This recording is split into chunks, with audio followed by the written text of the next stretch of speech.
11월 11일 오늘 만나 성경 말씀은 에스라 8장 15절, 18절, 20절까지 말씀입니다. 나는 사람들을 아하와 강가에 물러 모으고 거기에다가 장막을 치고 사흘 동안 묵으면서 그곳에 모인 사람들을 살펴보았다. 백성과 제사장 가운데 레위 사람은 하나도 없었다. 하나님이 우리를 잘 보살펴 주셔서 갔던 이들이 사람들을 데려왔다.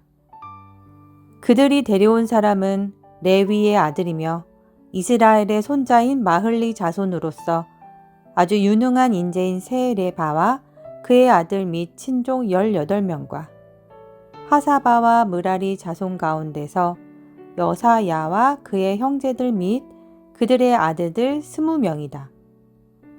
이 밖에도 성전 막 일꾼 220명을 데려왔는데 이들은 다윗과 그의 관리들이 레위 사람을 도우라고 임명한 성전 막 일꾼이다.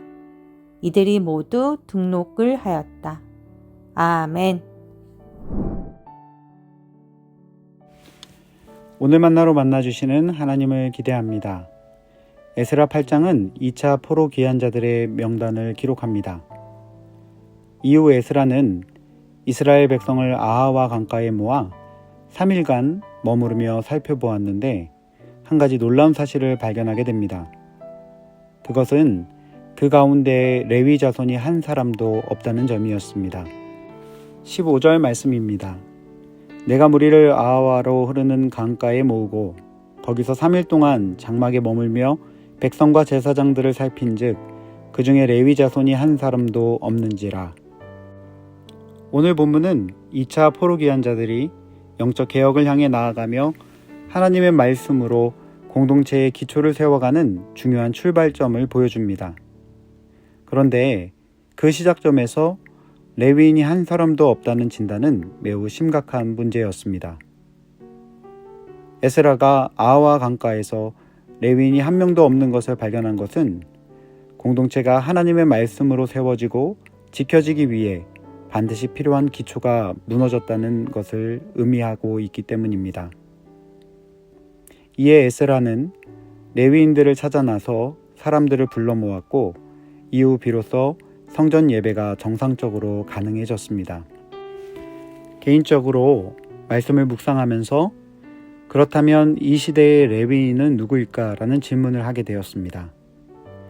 이것은 단순히 목회자나 사역자만을 뜻하지 않습니다.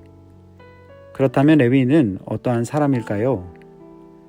먼저는 그는 하나님의 말씀을 깊이 사랑하고 묵상하는 사람입니다. 에스라는 하나님 말씀의 중요성을 알고 그 말씀을 중심으로 공동체를 세우려 했던 사람입니다. 레위인은 말씀을 깊이 연구하며 하나님의 마음을 알기 위해 노력했던 사람들이었습니다. 그렇습니다. 간절한 사모함으로 말씀 앞으로 나아가는 한 사람, 그리고 그 말씀에 순종하려고 했던 그 한 사람을 통해서 하나님은 이스라엘 공동체의 영적 개혁을 이루는 시작을 열어 가셨습니다.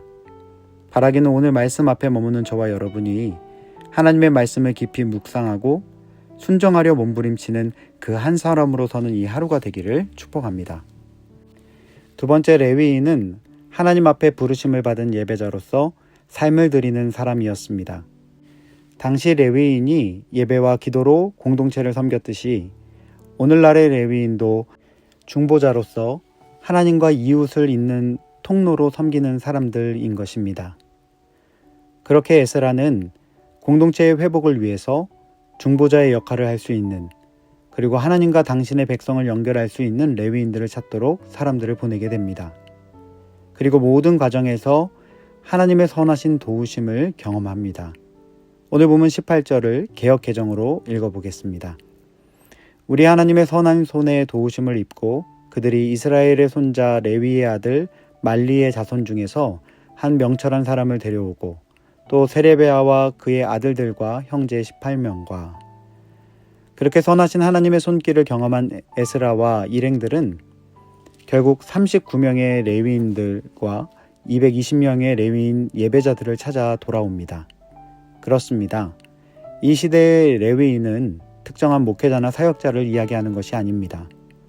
에스라 시대의 영적 개혁을 함께 이루어갔던 레위인들과 같이 오늘날 하나님의 말씀을 사모하고 그 말씀을 경외함으로 순종하는 사람, 이전에 받은 말씀, 예전에 누렸던 은혜를 추억하면서 겨우겨우 신앙을 유지하는 종교인이 아니라 오늘 내게 주시는 말씀이 무엇인지 찾고 두드리고 새롭게 주시는 하나님의 말씀을 날마다 마음에 새기면서 말씀으로 살아내려고 몸부림치는 그 한 사람, 그리고 하나님의 말씀을 전하며 하나님의 뜻이 드러나도록 삶으로 예배하는 한 사람 또 한 사람이 이 시대에 하나님이 찾고 계시는 진정한 레위인이라고 오늘 말씀은 도전하고 있는 것입니다. 이 시간 말씀을 사모함으로 주님 앞으로 나아갑시다. 그리고 경외함으로 주님의 마음을 품고 순종의 자리로 나아갑시다. 우리의 삶에 처해진 모든 곳에서 그렇게 말씀을 가지고 살아내므로 삶의 예배를 올려드리는 진정한 예배자로 주님이 택하여 지명하신 레위인으로 살아가는 복된 저와 여러분의 삶 되기를 주님의 이름으로 축복합니다.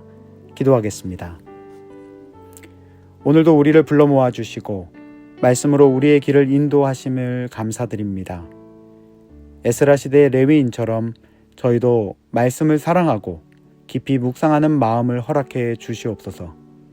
우리가 드리는 예배가 진정한 삶의 예배가 되게 하시고 말씀대로 순종하며 하나님과 교회를 세우는 일에 힘쓰게 하옵소서. 우리 속에 부르심을 받은 예배자의 마음을 새롭게 하시고 공동체 가운데 중보하며 하나님의 사랑을 전하는 통로가 되게 하여 주옵소서. 주님의 선하신 손으로 우리를 도우시고 세상 속에서 주님의 진리와 은혜를 살아내는 레위인 되게 하여 주시옵소서.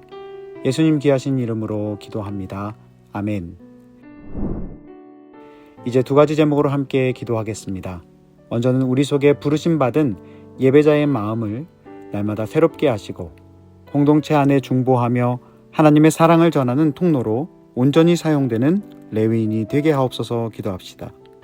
두 번째는 북한의 지하교회를 기억하여 주시고 그곳에서 오늘도 마음 다해 간절하게 하나님을 찾고 있는 하나님의 백성들을 붙들어 주셔서 자유롭게 마음껏 하나님을 예배하는 복된 날을 맞이할 때까지 인내로 주신 경주를 잘 감당하게 하옵소서.